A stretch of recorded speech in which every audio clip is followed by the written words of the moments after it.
RCR, la red que comunica y une al Perú.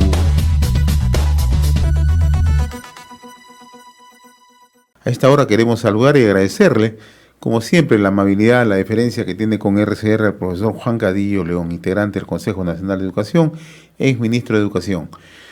Profesor, qué gusto saludarlo, gracias por atender esta comunicación con RCR, buen día, muy amable. Muy buenos días, José, encantado de estar en tu programa. La decisión de él nombrar como ministro de Educación a Rosendo Serna es la más acertada, considera usted, es la decisión más apropiada que ha adoptado el gobierno para justamente tener una persona que dirija las riendas del sector. En el caso del nuevo ministro Serna, creo que tiene experiencia, ha trabajado como director regional de educación. Creo que lo que puede aportar en materia de descentralización, en la que igual él siempre ha estado preocupado, ¿no? He tenido contacto con él justamente este año, durante varias actividades que hemos desarrollado, desde el Fondo Nacional de Desarrollo de Educación Peruana y también desde el propio Ministerio de Educación. Así que hay que desearle todos los éxitos. En efecto, ¿no? Lo que buscamos en el país es que los sectores se manejen bien y que esto tenga un efecto beneficioso para la población, en este caso para el sector de educación, ¿no? Usted ha sido ministro de Estado. ¿Cuál debería o cuál cree que deben ser los puntos mínimos que tenga que enfrentar en los primeros meses de gestión el nuevo ministro? Mira, si bien es cierto, hay una agenda de corto plazo que está relacionada a la vuelta a las escuelas, el otro elemento es, y que para mí es clave, es cómo sienta una visión de qué es lo que se debe hacer en el largo plazo. Muchas veces siempre nos ahogamos en el corto plazo y lamentablemente no convencemos a los otros sectores porque muchas cosas que hacemos a corto plazo hay mucho debate sobre cómo hacerlo. Creo yo que sentando una visión o un conjunto de ejes que va a ser el derrotero de su gestión, puede empezar ya a abordar ese corto plazo para alcanzar justamente ese elemento de calidad que requiere nuestro sistema. Esto puede implicar infraestructura escolar. El otro elemento que es clave es cómo mejoramos el desarrollo profesional docente, el aspecto de los currículos escolar, cómo lo priorizamos, cómo lo modificamos, cómo aspiramos a un mejor currículum. También el elemento de poder nombramiento docente, pero acompañado de una buena formación que implica una formación inicial y una formación en servicio.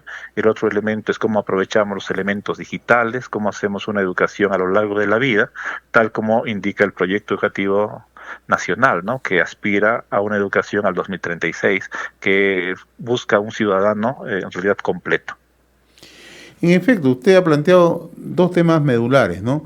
¿Cómo enfrentamos el corto plazo y cómo enfrentamos el largo plazo, ¿no? Y en unos momentos yo voy a tocar el tema del largo plazo porque me parece interesante la propuesta que siempre se ha impulsado desde el Consejo Nacional de Educación, que es el proyecto educativo nacional, ¿no? Que justamente tiene esa mirada, ese horizonte futuro. En lo inmediato, estamos próximos a la renovación de clases, ¿no? El presidente, no sabemos si fue un lapsus, ayer ha dicho que va a iniciar una cruzada para que comience en abril, ¿no? El Ministerio de Educación ha dictado medidas el último fin de semana, el 25 de diciembre para ser más específico, dando a conocer que entre el 1 al 14 se reanudan las clases presenciales, tanto en zonas urbanas como en zonas rurales. ¿Estamos ya en ese rumbo? ¿Estamos con las condiciones adecuadas para el reinicio de las clases, profesor Cadillo? En realidad hemos ido avanzando. Según los reportes, aproximadamente el 10% de las escuelas han podido regresar, han hecho algún tipo de presencialidad. La idea era pues ir piloteando en todas las escuelas algún tipo de retorno, de tal manera que adquiramos experiencia de cómo podemos implementar este retorno, ya que a partir de marzo, específicamente la primera, o sea, desde el 14 de marzo, pueden haber varios inconvenientes, ¿no? Por lo general siempre aprendemos, y como sistema debemos estar tolerantes al error. Y a veces la normativa, por lo general, a veces es muy estricta con el cumplimiento de determinados horarios o formas de trabajo. Lo que siempre se ha propuesto, y muchos técnicos y especialistas, es una mayor apertura y flexibilidad de las normas, de tal manera que cuanto más cercano sea la dirección regional o la unidad de gestión educativa local, pueda normar dentro de su territorio. En ese sentido, siempre se ha aspirado a una norma mucho más flexible y adaptada a los territorios, es decir, que los propios territorios manejen de acuerdo a su contexto. Lamentablemente, yo creo que vamos a tener todavía varios inconvenientes con respecto al retorno, pero como cualquier sistema, debemos estar abiertos a esa posibilidad. Por lo general, siempre cuando hay algún problema salen las noticias alarmistas. Sabemos muy bien que la pandemia va a continuar con nosotros y eso va a implicar la apertura y cierre de varias escuelas, algo que va a ser totalmente normal, como sucede en otros países. Creo yo que el elemento clave que debemos ver es la infraestructura. Y para ello es muy importante otorgar los presupuestos adecuados lo más pronto posible a los directores, de tal manera que garanticen, en primer lugar, el agua y el desagüe. El segundo elemento es el acondicionamiento de las aulas. Y el tercer elemento es cómo se organiza la comunidad escolar, considerando a los profesores, personal de servicio y fundamentalmente a los padres de familia, en cómo podemos mejorar ese retorno adaptado a cada una de las escuelas. Si simplemente pensamos en una norma general, vamos a encontrar varias debilidades, ¿no?, en la propia norma. Ayer en RCR, nuestro colega Lizardo Causo conversaba con el director de la Unidad de Gestión Educativa Local en Puno, ¿no?, el profesor Cornejo Mamani, ¿no? Y él, a propósito de lo que usted señala del tema de infraestructura, decía que solamente en la provincia de Puno un 80% de instituciones se encuentran en situaciones de precariedad, ¿no? Entonces, uno, el tema presupuestal, el tema de los plazos, ¿no? Eso es por un lado, ¿no? Ayer también escuchaba a Nicolás Lynch, ex ministro de Educación, decir, preocupémonos del tema de infraestructura, pero también tiene que ir de la mano el tema de aprendizaje, ¿no? O sea, las dos cosas se van engarzadas, ¿no? De tal manera que estamos en condiciones a marzo o a abril, ¿no?, como ayer, no sé si sabemos si ha sido un lapsus del presidente, de poder brindar esas dos condiciones para la reanudación de clases, aún con todos los problemas que se puedan generar en un proceso que, como usted ha dicho, va a ser de aprendizaje porque estamos en plena pandemia. Mira, con respecto a la infraestructura es obvio, tenemos más de 100.000 millones de soles en déficit. Claro. Esto implica, como decíamos muy bien, el plan de emergencia educativa, ¿no? Claro. Y ese plan de emergencia ya lo tenemos, hay que seguir abordándolo y materializándolo. Sabemos muy bien que tenemos que pensar diferente con respecto a la infraestructura. Estos 100.000 millones son 3 veces más el presupuesto que se va a otorgar en el 2022. Por lo tanto, tenemos que abordar eso por ejemplo, con la parte de vivienda. Hay que trabajar con los otros ministerios en cómo podemos reorientar determinados presupuestos. Hay que ver nuevas formas constructivas. Con respecto a lo que es el aprendizaje, es importante reconocer que en un año, o sea, el 2022 no va a ser suficiente para recuperar los aprendizajes y por lo tanto necesitamos un plan de 2 o 3 años más, y eso es clave, poder también comunicarlo y reflejarlo. El otro elemento que yo creo es importante es abordar dentro de este énfasis curricular que se tiene que dar a algunas competencias, es también retomar el elemento de la educación híbrida. Queremos regresar a las clases, queremos a la parte de presencialidad, pero a veces nos estamos olvidando del elemento híbrido. La propia norma que ha salido nos habla de la educación híbrida, pero no pone un conjunto de fundamentos de cómo poder aplicar la educación híbrida. Y entonces, si bien es cierto, no se señala, sería ideal que en la precisión de la norma se dé cierta flexibilidad para que las escuelas puedan complementar, por ejemplo, este elemento para poder trabajar, pero a la vez también tener una visión mucho más a largo plazo, como te estaba contando, ¿no? Es decir, los aprendizajes que se van a desarrollar abriendo y cerrando los colegios con el temor, con las propias mascarillas y todos los elementos que son externos, pero que ingresan por motivo de la pandemia a las aulas, es clave entender que no se van a desarrollar todos los aprendizajes que uno quiere. Por lo tanto, hay que poner otras alternativas. Hay que reforzar el elemento de el aprendo en casa, hay que reforzar las plataformas para aquellos que llegan al elemento digital, hay que ir pensando en un nuevo currículum, pero un currículum que realmente esté adaptado a nuestras necesidades y a nuestros problemas. A veces queremos que cada región sea también muy autónoma, pero esto no debería ser así, sino que necesitamos entrar en un proceso de diálogo donde pongamos un núcleo de nuestro currículum, pero también a la vez esperamos que las propias regiones desarrollen determinados elementos que les son claves y que ellos mismos han identificado. Entonces, en realidad lo que necesitamos es mayor conversación, como muy bien lo ha dicho el ministro, pero también tomar decisiones en torno a ello. No es suficiente ponernos a conversar, puede ser que en el proceso de conversación le gane al ministro y tengamos otros problemas más acuciantes. Entonces, es importante ya la toma de decisiones de parte del propio ministerio, ¿no? En efecto, ¿no? La toma de decisiones es un factor de relevancia, ¿no?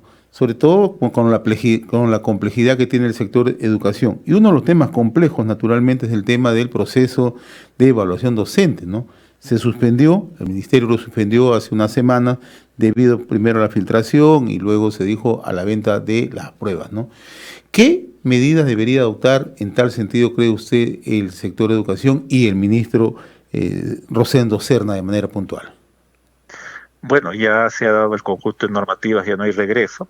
Hay que aprobarlas, hay que implementarlo más rápido ese concurso, dentro de los 6 meses, esperar que los nuevos maestros puedan estar nombrados para agosto o septiembre.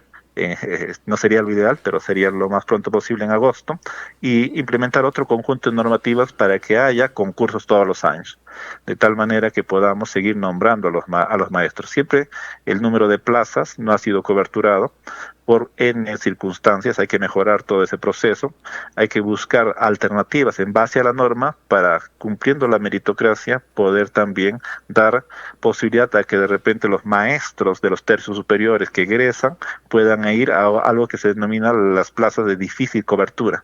Las plazas de difícil cobertura son aquellas que siempre se lanzan dentro del proceso de nombramiento, pero ningún maestro desea ir por la lejanía de las propias plazas. Entonces hay que trabajar, hay que dar oportunidad de que ellos se nombren rápidamente en estas plazas mediante un conjunto de indicadores. Lo que nosotros proponíamos como una visión a largo plazo para realmente los maestros estén interesados en estas plazas era ofrecer, por ejemplo, la vivienda para el maestro en esas zonas y también ofrecer los servicios básicos, considerando el Internet como elemento para que esté primero conectado con su familia y el segundo elemento como elemento de formación, donde el maestro no quede simplemente a merced de lo que puede haber llevado en esas zonas donde no existe ni siquiera electricidad. Ahora, otro tema dentro de todas estas variables que se presentan en el sector educación es la relación con los gremios, ¿no? ¿Cuál cree usted que tiene que ser la política hacia adelante del actual ministro, ¿no? Cuando tenemos una presencia muy activa del gremio como es el SUTEP, ¿no? Que además siempre ha sido el interlocutor más directo, ¿no? Pero ahora tenemos a la Federación Nacional de Trabajadores de la Educación, ¿no? Y esto no se puede obviar, porque a diario vemos que tienen una fuerte presencia, incluso tienen un acercamiento muy directo con el propio presidente de la República, ¿no? Usted ha sido ministro y yo en algún momento le he planteado la pregunta, ¿no? ¿Cómo relacionarnos, cómo establecer los canales de comunicación con una situación así tan compleja como se presenta con los representantes de los gremios magisteriales? Mira, en primer lugar, postular la visión que se quiere para la educación, poniendo al centro al estudiante. Y en función de esta visión, realmente tenemos que ir acomodando con equidad. El elemento, la palabra clave es la equidad, es decir, tratar a todos los gremios de igual manera, en un sentido de respeto, de colaboración y de diálogo. Los maestros son un aspecto clave y fundamental para el desarrollo educativo, pero eso implica justamente poder atenderlos, también entrar a mesas de diálogo y debate para justamente mejorar las condiciones laborales de los maestros, los sueldos y otros elementos complementarios, pero no así simplemente priorizar a un sindicato, ¿no? Creo que la idea es de la equidad y del trabajo conjunto que se tiene que hacer en torno a esa visión. Si uno no tiene visión, cualquier tipo de diálogo en realidad va a ser contraproducente porque no sabemos si realmente estamos apuntando a mejorar la educación.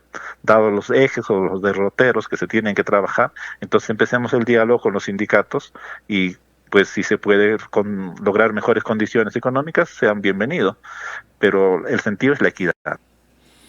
Ahora, difícil tema porque ¿quién es el interlocutor? Normalmente ha sido el SUTEP, ¿no? Cuando se sientan a ver el tema salarial o las propuestas salariales, ¿no? O los pliegos de reclamos anuales, ¿no? ¿Con quién se sienta, no? Un menudo problema, ¿no? Mira, en realidad hay un conjunto de normativas ya que se tienen que ir, vienen desde el Ministerio de Trabajo y también tienen que ser complementadas por la propia normativa dada por el Ministerio de Educación en torno a lo que es el sindicato mayoritario. Y en función de ello, pues hay que trabajar según la normativa, ¿no? Estamos dialogando con el profesor Juan Cadillo León, integrante del Consejo Nacional de Educación y es ministro de Educación. Hoy el diario Gestión destaca entre una serie de informaciones referidas al sector de educación, algunas precisiones que ha hecho el nuevo ministro, ¿no? Sobre todo plantea la revisión de la normativa de la SUNEDU, ¿no? Y pide definir bien a qué instancia le corresponde el licenciamiento de universidades. Se lo va a citar de manera textual, dice, hay que definir bien el tema de licenciamiento, a qué instancia u órgano corresponde. Hay que definir bien el tema de la acreditación, que es consecuencia para mantener la calidad, y hay que definir el tema de autonomía y mantener la calidad, ¿no?